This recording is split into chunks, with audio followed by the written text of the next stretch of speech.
Peggy 18.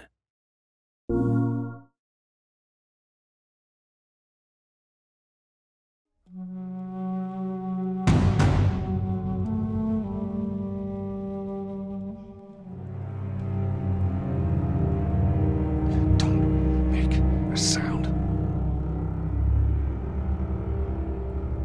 Quiet. This way. We went through quite a process trying to figure out what the infected were going to be. A very big directive from the very beginning was they're not zombies. The early inception for it really came from a BBC video we saw called Planet Earth, where they were talking about a cordyceps fungus. As soon as we saw it, we were intrigued by the idea of what if it jumped to humans? In what interesting ways would it take over a human body and then force it to spread that infection? And we figured that the real evil in the game is the fungus. It's not the people. We want to see what kind of choices a human makes under that kind of pressure. Oh, there was him.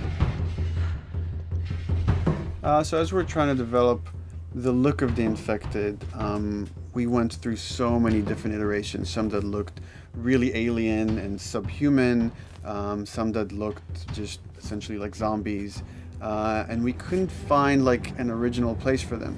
But one of our concept artists took a bunch of images of diseases or images of fungal overgrowth, and he kind of mashed it all together and he threw it on this person.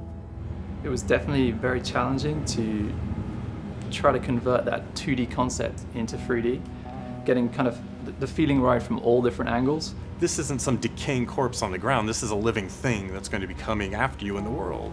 And it seemed so creepy and so unique that right away we gravitated towards it, and it's like, this is our base infected. Everything should kind of come out of this look. They use a form of echolocation to track down their enemies. Just like bats, or even some blind people can see by making a clicking sound. They're like, oh, what if they make this sound and now they can see in the dark? A sound that on its own wouldn't be very scary. And then to associate it with something that people in this world are very fearful of, so that as you're exploring an environment, all of a sudden you hear this click and you're seeing everybody just get frightened, just everybody duck, everybody hushes.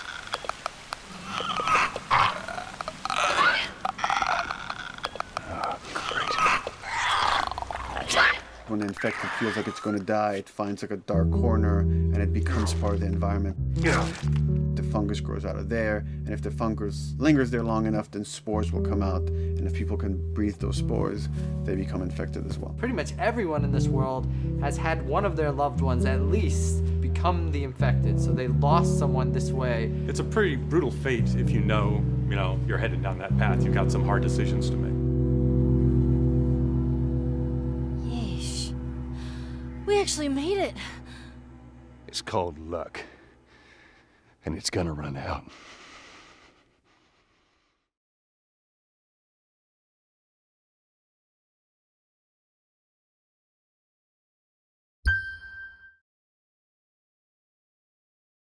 You